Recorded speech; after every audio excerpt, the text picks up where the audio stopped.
ಎಲ್ಲರಿಗೂ ನಮಸ್ಕಾರ. Welcome to my YouTube channel.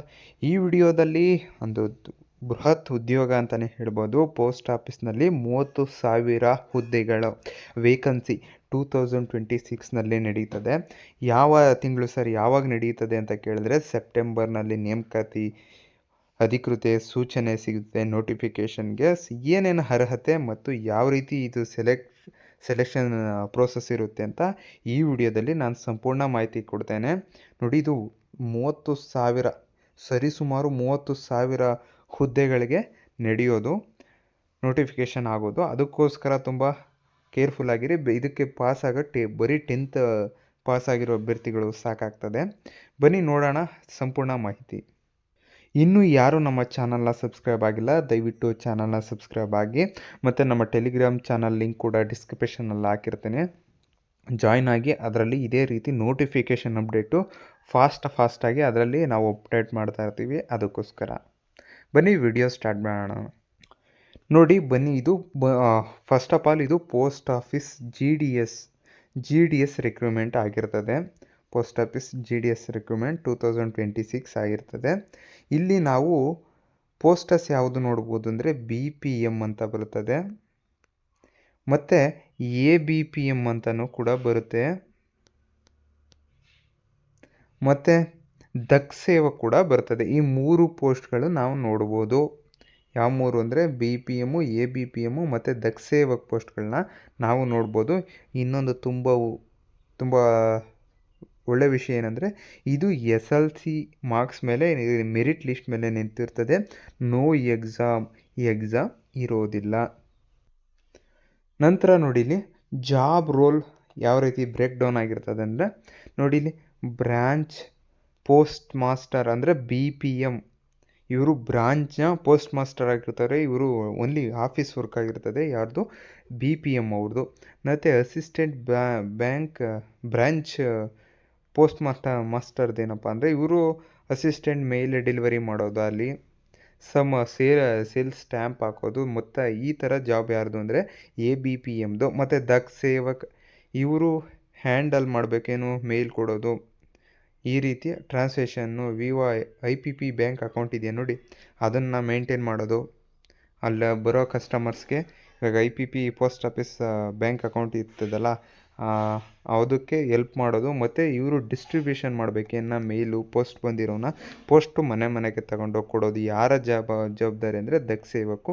ಮತ್ತು ABPM ಮತ್ತು BPM ಇವರು ಆಫೀಸ್ ವರ್ಕ್ ಆಗಿರ್ತದೆ. ಬನ್ನಿ ಮುಂದೆ ನೋಡೋಣ ಏನು. ನೆಕ್ಸ್ಟ್ ನೋಡಿ, ಎಜುಕೇಷನ್ ಕ್ರೈಟೀರಿಯಾ ಏನಿರಬೇಕು ಅಂದರೆ ನೋಡಿ, ಇಲ್ಲಿ ಏನೇನು ಕ್ವಾಲಿಫಿಕೇಷನ್ ಬೇಕು ಅಂದರೆ ನಾವಿಲ್ಲಿ ನೋಡ್ಬೋದು.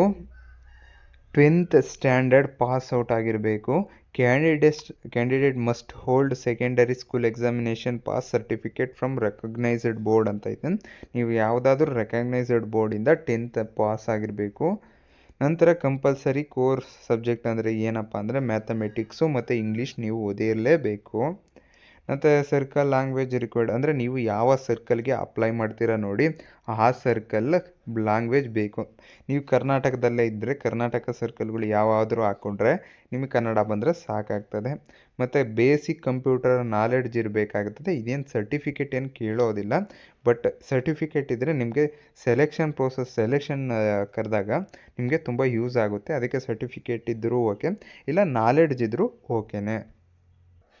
ನಂತರ ಬರೋದು ನೋಡಿ, ಏಜ್ ಲಿಮಿಟ್ ಏನಿದೆ ಮತ್ತು ರಿಲ್ಯಾಕ್ಸೇಷನ್ ಏನಿದೆ ಅಂತ ಕೇಳ್ತಿದ್ರೆ ನೋಡಿ, ಇಲ್ಲಿ ಕ್ಯಾಟಗರಿ ವೈಸು ಮತ್ತು ಎಷ್ಟು ಏಜು, ರಿಲ್ಯಾಕ್ಸೇಷನ್ ಎಷ್ಟು ಅಂತ ನೋಡಿ. EWC ಮತ್ತು ಜನರಲ್ ಅವ್ರಿಗೆ 18 ವರ್ಷದಿಂದ 40 ವರ್ಷ ಇದು ನೋಡ್ಬೋದು. ಇಲ್ಲಿ 18ರಿಂದ 40 ಮತ್ತು ಇದಕ್ಕೆ ರಿಲ್ಯಾಕ್ಸೇಷನ್ ಇಲ್ಲ. ಮತ್ತು OBC ಅವರಿಗೆ 18ರಿಂದ 43 ಇದೆ, 3 ಇಯರ್ಸ್ ಎಕ್ಸ್ಟ್ರಾ ಏಜ್ ರಿಲ್ಯಾಕ್ಸೇಷನ್ ಕೊಟ್ಟಿದ್ದಾರೆ. ಮತ್ತು SC/STಗೆ 18ರಿಂದ 45 ಇದೆ, ಮತ್ತು 5 ವರ್ಷ ಏಜ್ ರಿಲ್ಯಾಕ್ಸೇಷನ್ ಕೊಟ್ಟಿದ್ದಾರೆ. ಮತ್ತು PWD ಅವ್ರಿಗೂ ಕೂಡ 18ರಿಂದ 50 ಕೊಟ್ಟಿದ್ದಾರೆ, 50 ಇಯರ್ಸ್, 50 ಇಯರ್ಸ್, 10 ಇಯರ್ಸ್ ಕೊಟ್ಟಿದ್ದಾರೆ, 10 ಇಯರ್ಸ್ ಏಜ್ ರಿಲ್ಯಾಕ್ಸೇಷನ್ ಕೊಟ್ಟಿದ್ದಾರೆ. ನೋಡಿ, ಈ PWD ಕ್ಯಾಂಡಿಡೇಟ್ಸ್ ಸ್ವಲ್ಪ ಪರ್ಸೆಂಟೇಜ್ ಕಡಿಮೆ ಇದ್ದರೂ ಕೂಡ ಸೆಲೆಕ್ಷನ್ ಆಗೋ ಚಾನ್ಸಸ್ ತುಂಬಾ ಇರ್ತದೆ. ಅದೊಂದು ಇಂಪಾರ್ಟೆಂಟ್ ನೋಡ್ಕೊಳ್ಳಿ. ನಂತರ ಬಂದಾಗ ಪೋಸ್ಟ್ ಎಷ್ಟಿದೆ ಅಂತ ಕೇಳ್ತಿದ್ರಲ್ಲ, ನೋಡಿ 30,000 ಸರಿಸು ಪ್ಲಸ್ ಆಗ್ಬೋದು, ಇನ್ನು 30 ಪ್ಲಸ್ ಆಗ್ಬೋದು, ಇಲ್ಲಾಂದರೆ ಸ್ವಲ್ಪ ಮೈನಸ್ ಆಗ್ಬೋದು, ಅಂದರೆ 38 39 ಈ ರೀತಿ ಪೋಸ್ಟ್ ಆಗ್ಬೋದೇ ಹೊರ್ತು 30 ಪ್ಲಸ್ ಅಥವಾ ಸರಿಸುಮಾರು 30,000 ಅಂದ್ಕೊಂಬಿಡಿ expected in India total posters. ಕರ್ನಾಟಕಕ್ಕೆ ಎಷ್ಟು ಬರ್ತಾವೋ ಅದು ನೋಡಬೇಕಾಗ್ತದೆ. ನೋಡಿ ಸರ್ಕಲ್ ವೈಸ್ ಅಲಾಟ್ಮೆಂಟ್ ಇರ್ತದೆ, ಅಂದರೆ ಸರ್ಕಲ್ಗೆ ಇಷ್ಟಿಷ್ಟು ಪೋಸ್ಟ್ ಅಂತ ಇರ್ತದೆ. ಇವಾಗ ಮಹಾರಾಷ್ಟ್ರಗೆ ಇಷ್ಟು ಅಂದರೆ ಕರ್ನಾಟಕಕ್ಕೆ ಇಷ್ಟು, ಕೇರಳಗೆ ಇಷ್ಟು, ತಮಿಳ್ನಾಡಿಗೆ ಇಷ್ಟು ಅಂತ ಸ್ವಲ್ಪ ಡಿವೈಡ್ ಮಾಡಿರ್ತಾರೆ. ಈ ಡಿವೈಡ್ ಮಾಡಿರೋದ್ರಲ್ಲೂ ಇವಾಗ ಕರ್ನಾಟಕಕ್ಕೆ ಸರ್ಕಲ್ಗಳಿರ್ತವೆ ಹಲವಾರು. ಬೆಂಗಳೂರು ಸರ್ಕಲ್ ಇರ್ಬೋದು, ಚನ್ನರಾಯಪಟ್ಟಣ, ಬೆಳಗಾವಿ, ಈ ರೀತಿ ಹಲವಾರು ಸರ್ಕಲ್ಗಳು ಮಾಡಿರ್ತಾರೆ. ಆ ಸರ್ಕಲ್ ವೈಸ್ ಕೂಡ ಎಷ್ಟು ಪೋಸ್ಟ್ ಇದೆ ಅಂತ ಸರ್ಕಲ್ ವೈಸ್ ಅಲಾಟ್ಮೆಂಟ್ ಮಾಡಿರ್ತಾರೆ. ಎಷ್ಟು ಪೋಸ್ಟು ಯಾವ ಕ್ಯಾಟಗರಿಗೆ ಯಾವ ಕ್ಯಾಟಗರಿಗೆ ಎಷ್ಟೆಷ್ಟು ಪೋಸ್ಟು ಅಂತ ಕೂಡ ಬಿಡ್ತಾರೆ. ಅದು ಬಿಟ್ಟಾಗ ಇವಾಗ ಸೆಪ್ಟೆಂಬರ್ ಬಿಡ್ತಾರೆ ಅಂತ ಹೇಳಿದ್ನಲ್ಲ, ಆವಾಗ ನಾನು ಅದರ ಸಂಪೂರ್ಣ ವಿಡಿಯೋ ಮಾಡಾಕ್ತೀನಿ. ಅದಕ್ಕೆ ಇವಾಗ ಯಾರು ನಮ್ಮ ಚಾನಲ್ ಸಬ್ಸ್ಕ್ರೈಬ್ ಮಾಡಿಲ್ಲ, ದಯವಿಟ್ಟು ಸಬ್ಸ್ಕ್ರೈಬ್ ಮಾಡಿ. ಇದೇ ರೀತಿ ಅಪ್ಡೇಟ್ಗಳು ಕೊಡ್ತಾ ಇರ್ತೀವಿ. ನೋಡಿ ಇಲ್ಲಿ ನಂತರ ಕ್ಯಾಟಗರಿ ರಿಸರ್ವೇಷನ್ ಕೂಡ ನೋಡ್ಬೋದು. SC ST OBC ಮತ್ತು EWC ಮತ್ತು PWD. ನಾನು PWD ಅಭ್ಯರ್ಥಿಗಳು ಹೇಳ್ತೀನಿ, ನಿಮ್ಮ ಪರ್ಸೆಂಟೇಜ್ 85 ಮೇಲಿತ್ತು ಅಂದರೆ ನೀವು ಸೆಲೆಕ್ಟ್ ಆಗೋ ಚಾನ್ಸಸ್ ತುಂಬಾ ಇರ್ತದೆ. ಮತ್ತು ಇವ್ರಿಗೆಲ್ಲ ಹೇಳೋಕ್ಕಾಗಲ್ಲ, ನಾವು ಅದು ಕಟ್ ಆಫ್ ನಿಂತ್ಕೊಂಡ್ಮೇಲೆ ಹೇಳಬೇಕಾಗ್ತದೆ. ಆದರೂ ಎಕ್ಸ್ಪೆಕ್ಟೆಡ್ ಕಟ್ ಆಫ್ ಮಾಡಿ ನೋಡ್ಬೋದು. ನೋಡಿ ಇದಿಷ್ಟು ಏನು ಕೇಳ್ತಿದ್ರಲ್ಲ, ಎಷ್ಟು ವೇಕೆನ್ಸಿ ಇರುತ್ತೆ ಸರ್ ಅಂದರೆ 30,000 ಪ್ಲಸ್ ಅಥವಾ ಇಲ್ಲ ಒಂದು -1,000 ಅಂದ್ಕೊಡಿ. 29 ಇಲ್ಲ 30 ಫಿಕ್ಸ್ ಅಂತ ಆಗಿ, ಇದಂತೂ 30 ನೋಟಿಫಿಕೇಷನ್ ಅದೇ ಆಗಿರುತ್ತೆ 30,000. ನಂತರ ನಾವು ಎಲ್ಲ ಕೇಳ್ತಿದ್ರು ಸ್ಯಾಲ್ರಿ ಎಷ್ಟು, ಸ್ಟ್ರಕ್ಚರ್ ಎಷ್ಟಿರುತ್ತೆ ಸರ್ ಅಂತ ಕೇಳ್ತಿದ್ರೆ, ನೋಡಿ BPM ಅಂದರೆ ಬ್ರಾಂಚ್ ಪೋಸ್ಟ್ ಮಾಸ್ಟರ್ಗೆ ಮಿನಿಮಮ್ ಅಂದರೆ ಸ್ಲ್ಯಾಬ್ ಇರುತ್ತೆ. ಆ ಸ್ಲ್ಯಾಬಲ್ಲಿ 12,000 ಎಲ್ಲ ಆ್ಯಡ್ ಆಗಿಬಿಟ್ಟು ಮ್ಯಾಕ್ಸಿಮಮ್ 29,380 ಬರುತ್ತೆ. ನಂತರ ಇಲ್ಲಿ ನೋಡಿ ಅಸಿಸ್ಟೆಂಟ್ BPM ಅವ್ರಿಗೆ ಎಷ್ಟು ಬರುತ್ತೆ ಅಂದರೆ ಮಿನಿಮಮ್ ಸ್ಲ್ಯಾಬ್ ನೋಡೋದಾದರೆ 10,000 ಬರುತ್ತೆ. ಎಲ್ಲ ಆ್ಯಡ್ ಆಗಿಬಿಟ್ಟು 24,417 ರೂಪೀಸ್ ಬರುತ್ತೆ. ಮತ್ತು ದಕ್ ಸೇವಕ್ ಅವ್ರಿಗೆ ಮಿನಿಮಮ್ 10,000 ಇದೆ, ಎಲ್ಲ ಆ್ಯಡ್ ಆಗಿ 24,470 ಬರ್ತದೆ ಮಂತ್ಲಿ. ಇದಿಷ್ಟು ಈ ಸ್ಯಾಲ್ರಿ ಸ್ಟ್ರಕ್ಚರ್. ನಂತರ ಬನ್ನಿ ಮೆರಿಟ್ ಸೆಲೆಕ್ಷನ್ ಪ್ರೋಸೆಸ್ ಅಂತ ನೋಡ್ಬೋದು. ಇಲ್ಲಿ ಮೆರಿಟ್ ಅಂದರೆ ಇಲ್ಲಿ ಎಕ್ಸಾಮ್ ಇಲ್ಲ, ಅದಕ್ಕೋಸ್ಕರ ಮೆರಿಟ್ ಲಿಸ್ಟು ನಾವು ನೋಡಬಹುದು. ಇಲ್ಲಿ ನಾವು SLC ಕ್ವಾಲಿಫಿಕೇಷನ್ ಕೇಳಿರೋದ್ರಿಂದ ನಿಮ್ಮ SLCಲಿ ಎಷ್ಟು ಪರ್ಸೆಂಟೇಜ್ ನಿಮ್ದು ಇದೆ ಅನ್ನೋದು ತುಂಬಾ ಇಂಪಾರ್ಟೆಂಟ್ ಆಗ್ತದೆ. ನೋಡಿ ಇಲ್ಲಿ ಸಿಸ್ಟಮ್ ಮೆರಿಟ್ ಲಿಸ್ಟ್ ಜನ್ರೇಟ್ ಆಗ್ತದೆ. ನೀವು ಅಪ್ಲಿಕೇಶನ್ ಹಾಕಿದೆ ಅಂದರೆ ಅವರೇ ಆನ್ಲೈನಲ್ಲಿ ಮೆರಿಟ್ ಲಿಸ್ಟು ಬಿಡ್ತಾರೆ. ಮೆರಿಟ್ ಲಿಸ್ಟು ಒಂದು 3-4 ಸರಿ ಬಿಡ್ತಾರೆ. ಯಾವುದೇ ಫಸ್ಟ್ನೇ ಲಿಸ್ಟ ಬಂದಿಲ್ಲ ಅಂತ ಗೊಂದಲ ಬೇಡ, 2ನೇ ಲಿಸ್ಟಲ್ಲೂ ಬಂದಿಲ್ಲ ಅಂತ ಗೊಂದಲ ಬೇಡ. ಒಂದೊಂದು ಸರಿ ನಿಮ್ಮದು 3ನೇ ಲಿಸ್ಟಲ್ಲೂ ಬರೋ ಚಾನ್ಸಸ್ ಕೂಡ ಇರ್ತದೆ. ನಂತರ ನೋಡಿ ಇವಾಗ ಸರ್ ಅಪ್ಲಿಕೇಶನ್ ಹಾಕ್ವಿ, ಮೆರಿಟ್ ಲಿಸ್ಟಲ್ಲಿ ಬಂದ್ವಿ, ಆಮೇಕಿಂತ ಮುಂದೆ ಏನು ಅಂದರೆ ಶಾರ್ಟ್ ಲಿಸ್ಟ್ ಮಾಡ್ತಾರೆ. ಶಾರ್ಟ್ ಲಿಸ್ಟ್ ಡಿವಿಷನ್ ವರ್ಕು ಅಂದರೆ ಸರ್ಕಲ್ ಶಾರ್ಟ್ ಲಿಸ್ಟ್ ಮಾಡಿ ಕಳಿಸ್ತಾರೆ. ನಂತರ ನೀವು ಅಲ್ಲಿ ಹೋಗಬೇಕು. ಡಾಕ್ಯುಮೆಂಟ್ ನೀವು ಏನೇನು ಅಪ್ಲೈ ಮಾಡಿರ್ತೀರ ನೋಡಿ ಅವೆಲ್ಲ ಒರಿಜಿನಲ್ ತೊಗೊಂಡೋಗ್ಬೇಕು.